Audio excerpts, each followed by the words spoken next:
We are in a brand new series and talking about anger a little bit. We're talking about what made Jesus mad. You know, so many people are angry right now. Their anger has just run amok in our culture. And so I'm kind of fascinated by the question, looking at the person of Jesus, what were the things that made him mad? You know, it's an interesting thing because even though like religion is on the downslope in America and in the West, the person of Jesus is as popular as ever, maybe more popular than ever. People are drawn to Jesus even if they're repelled by the church. And I think there's a lot of reasons why people are drawn to Jesus. I think, for one, he is the human embodiment of kindness, of compassion, of mercy, and of justice. And I think people are like drawn to that. I mean, he's the one that came up with the golden rule that we tell all of our kids, right? I mean, we're drawn to the person of Jesus. We really are. And what's fascinating is like people are so attracted to Jesus, it sometimes like gets a little weird. Like, have you ever heard that there's a subset of the internet where people find the face of Jesus in food? If you haven't, I'm going to enlighten you. This is like free stuff this morning. But we had a couple pictures of people seeing Jesus and wanting to see Jesus in the food. This one freaks me out a little bit. That is a kettle potato chip. I'm very specific, and I'd feel really weird about dipping this in some French onion dip because I see something going on in there. But some people saw Jesus in this. Here's this next one here. This is from across the pond in London. That's a fish stick, basically, a British fish and chip stick that's just burnt. People are like, I see Jesus in there. It maybe looks a little bit like a vase, but it's just burnt. Let's just call it what it is, but apparently that's how they do it across the pond. Here's my favorite one right here. This is a Cheeto. This is a stretch. This is a stretch, but people, they fell down on their face and started worshiping when they saw the Cheeto. And we can't call this the Jesus Cheeto. We've got to call this Jesus. Sorry, it's a dad joke. It's part of my life now. I just had to do it. But people, they're attracted to Jesus whether or not they're attracted to the church. And I think there's all those reasons why. And I think it's really interesting when you look at Jesus, especially seeing him being someone on the front lines of justice and compassion. We see that Jesus, even though he was kind and he was merciful, he was never passive. And when you actually look at the New Testament accounts of Jesus' life, I mean, Jesus went off time and time again. He was not Mr. Nice Guy. He wasn't a hippie flashing the peace sign all the time. He was 100% God and 100% man, and sometimes things set him off. There was one time in the Gospels where he went off on a group of people. He said, "You brood of vipers, you bunch of snakes, how will you escape being condemned to hell?" Tell that to your local banker the next time you're upset with them, right? I'm going to get you in trouble. But this is what Jesus said. He said in other places, "You are like a bunch of whitewashed tombs, which look beautiful on the outside, but on the inside, you're full of bones and death and everything unclean." That's not going to work in a fight with your spouse at all. But Jesus went off again in that way. And I mean, Jesus went off on this same group of people in another way. He called them blind guides. You think that you can guide other people, but you're blind. He went off on the same group of people and said, "You're a bunch of hypocrites," which is a word we use today. But in the ancient world, the idea of a hypocrite was literally the word for an actor, someone who'd wear a mask and be somebody on stage that they really weren't. And Jesus went off on these groups of people often. I mean, he was angry and he was like an insult comic, just like tearing people down. But what's fascinating when you look at some of these insults of Jesus, some of the angry talk of Jesus, is who it was directed at. I mean, you might think that Jesus got really angry at people that were notorious sinners, people whose life were a mess, or the irreligious people of the town, or the people that were doing the wrong thing with their life and with their career. You might think that it was those people that Jesus got mad at, but you can't find one account in the New Testament where Jesus truly like goes off on somebody who's considered an outsider, somebody who wasn't already in. You see, all of Jesus' remarks of anger and all of his outbursts were reserved for the religious folk of the day, for the church people of the day. You see, all of those remarks I ran through, they were all drawn and spewed out at this group of people called the Pharisees. And the Pharisees, if you read the New Testament, they're very much the villains of the story. They're the ones that end up getting Jesus arrested and killed. And we think that they're the villains of the story, but in the ancient world, in the original context, these guys were like the superheroes. I mean, they were like awesome role models. Like young Jewish boys would basically have posters of the local Pharisee on their wall because they wanted to be them when they grew up. So Pharisees were looked highly upon, but they're the villain of the story. These were the religious leaders, the ones leading the church, if you will, of the world that Jesus was born into. That were the bad guys, the ones that Jesus reserved all these harsh remarks for, which I think we have to draw a uncomfortable line this morning. You see, these Pharisees, the ones that Jesus got mad at all the time and had all these remarks towards, they were the church people of the day. And here we are, you're joining us online or you're here in the room with us, we're the church people of our day. And so the question we need to ask, the uncomfortable reality we need to walk through is, hey, are we maybe one of the people that Jesus gets mad at? Like the way that we're living our life with God and life in our culture and our society, or would we be the group of people that Jesus would call a brood of vipers, whitewashed tombs, hypocrites? We need to ask ourselves that question. Because what I think we find really clearly when we look at these examples in the text of Jesus being angry is that he got angry about a very specific thing. He had harsh words for a very specific thing that you and I, if we're not careful and not intentional, we can walk into as well. In the Gospel of Matthew, which is one of the biographies of Jesus' life, written down by one of Jesus' followers, a guy named Original Matthew, he's recording one of Jesus' teachings found in chapter 23, and these are called the woes, not the W-H-O-A-H, no, I spelled that wrong, W-H-O-A-H, I did spell it right, the Joey from Friends, not those kind of woes, the W-O-E, which is basically like warnings to a bunch of different people. And he records Jesus' teaching here, and he says this in chapter 23, woe to you, warning to you, watch out you, teachers of the law and Pharisees, you hypocrites, you actors, you shut the door of the kingdom of heaven in people's faces. You yourselves do not enter, nor will you let those enter who are trying to. Jesus is getting angry. He says, woe to you, warning to you, a bunch of church people, religious people, because you shut the door in people's face of people who are trying to be connected with me, trying to be a part of the way of life of the kingdom, the way of community of the church, and the way of life and following Jesus in the kingdom of heaven. He says, you shut the door on their faces. You don't let them have access to God. So woe to you. Warning to you, watch out you, Pharisees and religious teachers. You see, why did Jesus get mad at these religious folk, these people? It's because they were getting in the way of God's love. They were stopping access to God the Father. And this is 101. This is why Jesus came to planet Earth, was to bring every single person full, unfiltered, VIP access to the love and the presence of the God of Israel, of God. This is why Jesus came. You know, at the death of Jesus, there was this fascinating thing that happened. The Gospel of John tells us that at the moment that Jesus died on the cross in that sacrificial death, there was this veil that was in the temple. And this veil represented this wall between all people and God's presence. And there was a veil so you couldn't walk through, you couldn't see through, where God's presence actually dwelled in the temple. And when Jesus on the cross died, we're told that the veil actually ripped into it, ripped right down the middle in a representation that there is now nothing standing between God's love and his presence and power and every single person on planet Earth if we would walk into it. There's no veil anymore. Jesus came to stop anybody from getting in the way of his love to people. He tore the veil. I don't know if you guys have ever had like a VIP all access event or a moment. If you ever had the red carpet thrown out for you, or you ever had like a ticket or a bracelet that got you behind the scenes. There's a couple. Actually, it's been over a year now. Probably the last concert that my wife and I were able to go to is this band that we like called Vampire Weekend. Don't judge me. They're awesome. And we saw them at a venue called The Lawn at White River down at the state park in Indianapolis. And we had missed, the tickets had sold out and we had missed it. So every day I'd go on StubHub.com trying to get tickets, just trying to get somebody to sell me their tickets. I was planning on getting ripped off. And then it was like the day before the concert, some people got on, they were selling tickets for only $27.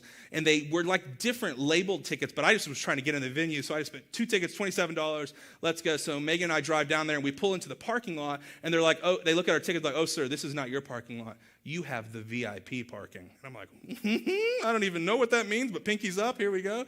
And so we're directed to this VIP lot to where we walk in, and we're apparently in these club VIP seats that are up in this terrace to where our seats are way above everybody on the lawn. We can look down on them like peasants. And so we walk through this little club to get to our seats, and for no lie, it's like red carpet everywhere. There's like these little lounge seats. There's an open bar area. It was some kind of special donut day, so they were just like throwing donut holes to people, like, you get a donut hole, you get a donut hole, Oprah. I mean, it was this amazing experience. Then we get up to our seats, and it was really great. But let me tell you what the best part of this VIP access was. We had our own personal, private restroom area.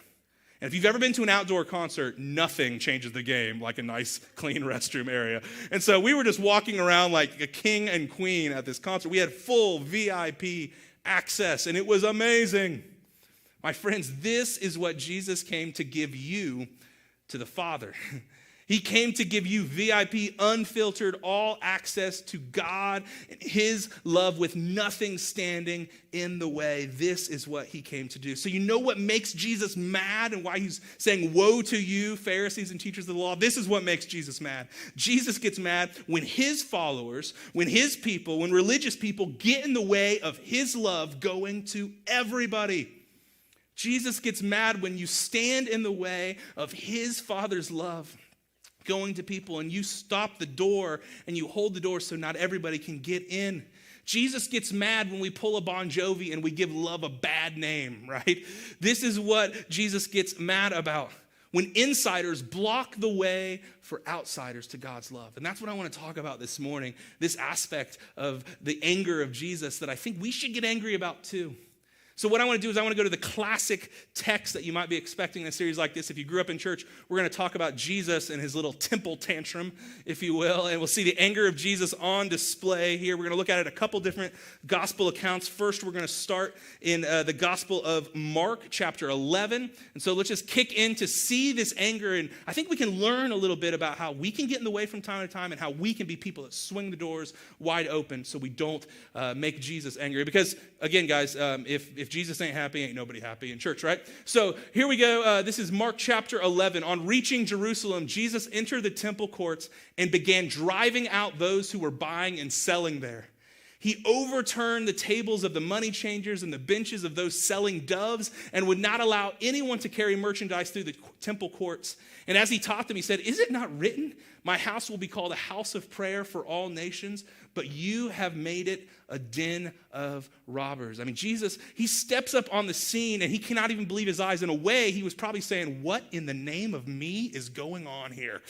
This is some terrible stuff that's going on. And he makes a huge scene. He's not quiet about his anger at all. He drives out those who were buying and selling there, physically removing people from the temple courts. He overturned the tables of money changers and the benches of those who were selling doves. I mean, think about the accounting nightmare. This is like a farmer's market, and Jesus is going by, nope, your booth is over. No, your booth is over. And he's just making a huge mess. And he wouldn't allow anyone to carry merchandise through the temple courts. I mean, he was literally physically blocking people. This is not a little anger. He is making a huge scene and making a huge mess because Jesus is opening up a can on the people that are in this scene here. So much so, I mean, it's such a scene that's going on that this is what the religious leaders do next. In the next verse we see here, the chief priests and the teachers of the law heard and began looking for a way to kill him, for they feared him because the whole crowd was amazed at his teaching. And a little sidebar here, isn't it always interesting when Jesus is on full display that religious people that hold power, they're threatened, and the outsider and people that are hurting, that are lonely, that aren't connected to God are mesmerized and they lean in. This is exactly what happened here at this moment at Jesus's temple tantrum. The religious leaders like, we got to kill this guy. And the average person was like, oh, could it be true that God is this good? Oh, I love that so much. So what I want to do here is I want to take a look at the last thing that Jesus said in this anger-filled outburst that he had, because I grew up hearing this passage. I grew up in church. I've been in church a long time. I grew up and I thought the moral of this whole encounter and the whole story was don't sell stuff in church. Jesus gets mad if you sell something in church, if you change money in church. That was what I thought the whole point of this encounter was. And as I study it more, as I look deeper into it, and as I grow, I think there's something so much deeper going on here, something that's more challenging to each and every one of us than that. Let's look at the last thing that Jesus said after he drove everybody out. He said, and as he taught them, he said, is it not written, he's quoting the book of Isaiah in the Jewish scriptures, the Old Testament, my house will be, number one, called a house of prayer, two, for all nations. But you have made it a den of robbers. So what I want to do here is I want to break down those three things because I think there's a lot that we can glean from those three realities that Jesus spoke. First, Jesus quotes the prophet Isaiah and says, haven't you heard, isn't it written that my temple should be called a house of prayer? Now, something we need to understand about this temple that we're talking about, unlike today, thank goodness, God's presence during this time was in one temple, one geographical location. And so people that were wanting to worship the God of Israel, that were wanting to draw close to the divine found in the God of Israel here, they would come from all over the world to be to this place, to be at this temple, at this place, because this was the only place where they could have a house of prayer, the only place they could vertically connect with God the Father. So this was a sacred place, holy ground, because this is the only place where people far and wide could connect with God vertically. And so that's why it was called a house of prayer. A little bit of a sidebar here. The church today is not the temple that we experience here. And this is one of the beautiful things that Jesus did, one of the revolutionary things that Jesus did. See, at this time, God's presence, his spirit was only held at the temple. Today, my friends, if you're a follower of Jesus, you are temple. Wherever you go, if you're a follower of Jesus and you trust him, his Holy Spirit dwells in you in the same sanctified, beautiful, powerful way that it did back then in the temple. And one of the things that Jesus did with his death and resurrection was say that God has left the building and he lives in you and you and you and you and me. Isn't that beautiful? Isn't that beautiful? But back to the text, this has not happened yet. And so this was the place where God's power and his presence dwelled. So this was a holy place. And we got to understand here that the reality of what's happening in the courtyard, it was blocking people from experiencing that prayer. Next thing that we're told here is that this was called a house of prayer for all nations, not just the people of Israel, but for all nations. But this is a little weird. I got to show you guys this diagram a little bit of the temple found in Jerusalem. This is Herod's temple. On the far right, you see there are different layers of access that's given in this temple. On the far right, you see the Gentiles' courtyard. So people that weren't Jewish people at all, men and women, they could only go that far into the temple, just in that Gentiles' courtyard. But as you go further, you go into, from the gate beautiful, you go into the women's courtyard, which is totally sexist and ridiculous and backwards. But Jewish women could actually go in that far. And as you go through the next gate, you get into the priest's courtyard where Jewish men and religious leaders could actually go. And then you go to the holy place, which is on the far left of the graphic. And in there, that's where the veil was that we talked about. That's where God's presence was physically manifested. And you see here that even though there were all these walls that were segmenting people and not making sure that certain people couldn't go to certain places, this was still a temple for all nations, not just Jewish people, but you had the Gentiles' courtyard as well.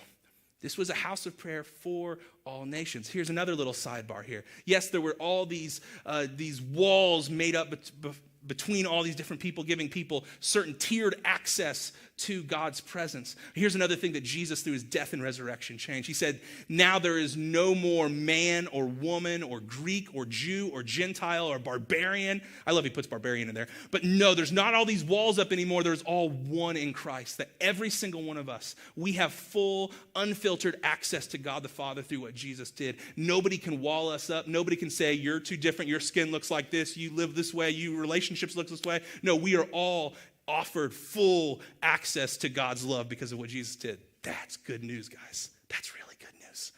Back to the text. This was a place for all people, and they all had their place. But we see the very next thing that Jesus said was that you have turned this house of prayer for all nations into a den of robbers. There's the line, there's the mic drop moment. He's made this place into a den of robbers. Now, what was he getting at here? He wasn't saying just because you sold stuff. He says that you are causing some extortion that is blocking people access to God the Father.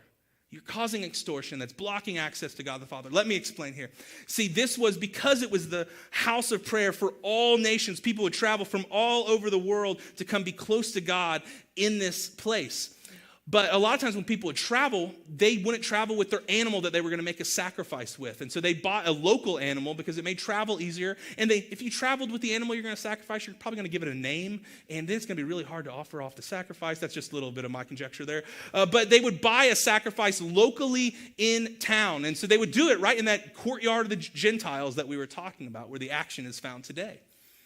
But what was happening was the merchants were overcharging. They were charging so much money for these animals. So they know people went so far to get there. They were basically taking every bit of the money they had, so where they couldn't even make it home. And some people, they were charging so much that they wouldn't even let them have access into the Gentiles' courtyard. They were blocking access for the people that were the farthest away from access to start with. And they were charging ridiculous prices. I mean, this is like on The Office, Dwight Schrute and the Princess Unicorn, fa la la la la la la ka-ching. I mean, this is ridiculous, charging a crazy price for these people. This is like when you go to a concert and they charge $20 for a beer, or you go to a movie and it's $11.50 for a Coke, $11.50. But they were just charging these crazy prices, blocking people from having access to God's presence and to God's love. And this set Jesus off. I love the disciple John, one of Jesus' closest friends, wrote in his biography of Jesus' life called the Gospel of John. He gives us some other details here in John chapter 2. He says, in the temple area, he saw merchants selling cattle, sheep, doves for sacrifices. He also saw dealers at tables exchanging foreign money. Jesus made a whip from some ropes and chased them all out of the temple, pulling a full Indiana Jones, right? He drove out the sheep and cattle, scattered the money changers' coins over the floor, making a huge accounting error, and turned over their tables. Then going over to the people who sold doves, he told them, and I picture this with like Samuel L. Jackson intensity in his voice, get these things out of here. I mean, he's so angry. I love the details that are added here, right? But you see the intensity and the passion of Jesus because these guys were blocking access from Gentiles, from other nations, from them being able to get in. And we put it this way, this is the passion and the anger of Jesus on display here. Jesus will toss tables, animals, or people out of the way to make sure that everyone has full access to God. Jesus will move anything out of the way to make sure that everyone has full access to God. And when there are his people, his followers, religious people standing in the way saying, no, not you, he gets angry. And we should get angry when we see it as well. And you guys, this is so close to the heartbeat of Bridgeway and why we started Bridgeway. I don't know if you've seen this or heard us say this before, but our mission statement as a church is this: that Bridgeway exists to connect the irreligious to the real Jesus. We exist for the people that aren't here yet, the people that might not like to come to church, the people that are skeptical, who have been burnt by church or feel like the church walked away from them. That's why Bridgeway exists, to connect with the outsider, to make sure that they know that the door is wide open to God's power, presence, and love. That is why we do church. But I know this. I know a couple things. One, I know that you might have been around church or you've been around organizational life in the marketplace to where you've seen churches and businesses that have the mission statement up on the wall somewhere, and you're like, yeah, that's what they say. Yeah, that's our mission statement, but it doesn't really, drip down into the life of the organization. I know it's easy for that.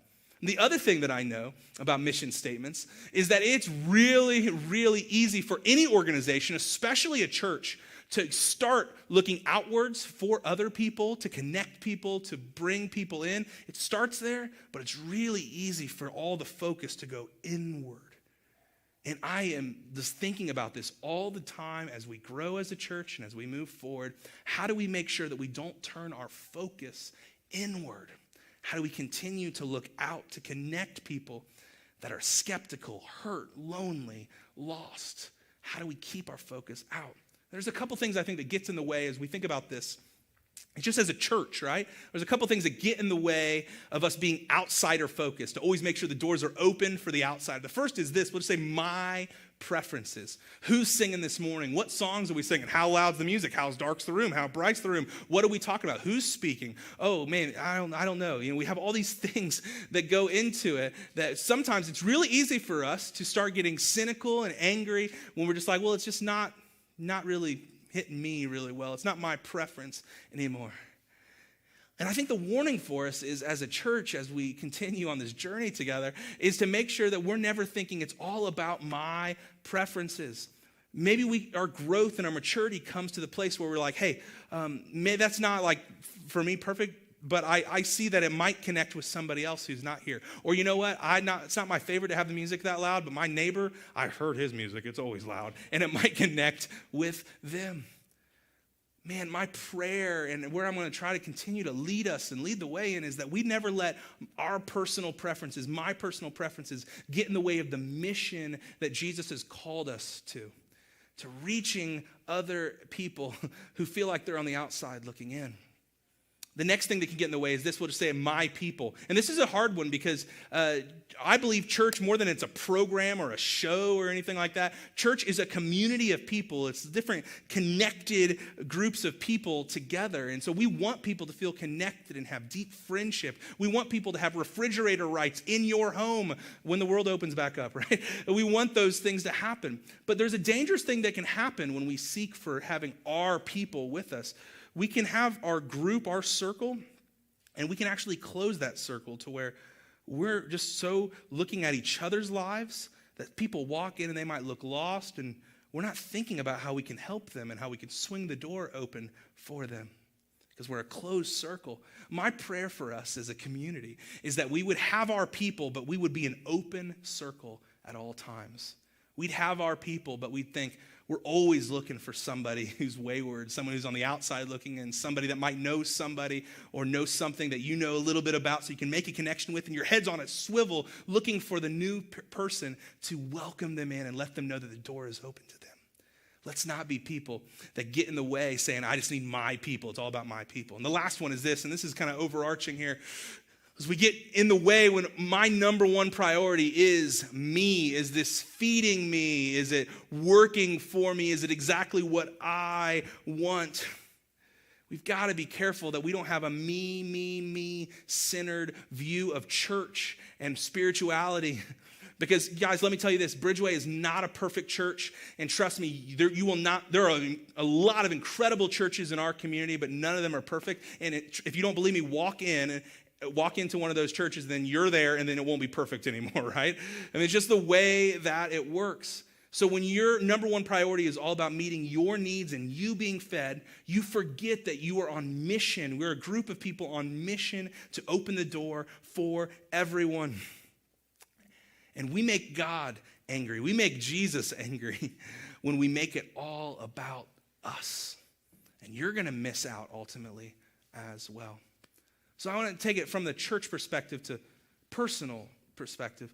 Let me ask you this question. This might be a little uncomfortable for you, but we're all in this together. Are there ways that you get in the way for Jesus' love to reach outsiders?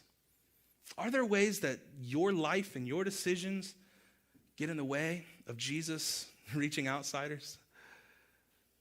Maybe, can I just step on your toes just a little bit? Maybe the way that you talk about politics in an incendiary way on your social media, maybe, Grace Umbrella, maybe it turns somebody off from hearing your invitation to church because they think that you hate them already. Maybe the where that we spend our time in the community, it says to people, we don't want to have anything to do with them. They're not my people. They're not my people. Maybe who you have lunch with and who you distinctly do not have lunch with. Maybe it sends them a message that they don't belong around you. They don't belong around me. Let's be careful not to be people that slam the door in people's faces on accident a lot of the time. But let's be people that swing the door open for the outsider, for the hurting, for the lost, for the ones who feel like they're far away, and maybe they are far away from the Father. When I was 16 years old, I remember going to a Good Friday service at a church. that I didn't attend, and it was a Friday night, and I didn't really know very many people there, but I remember seeing a guy walk in a little late to the service, and if I can be honest, this is a little embarrassing, but I was really Pharisaical. I was very much like a Pharisee when I saw this guy. And this guy walks in a couple minutes late, and I noticed him because he was all over the papers the week before. He had his face on the papers. He had got arrested. There was a scandal that had gone on in his life, and he was a local business leader, and it was causing all this drama. And I remember seeing this guy walk into this church service late, and this is shameful, but if I can just be real with you, as a 16-year-old kid, I thought, man, it's a good thing he's here, but this is awkward.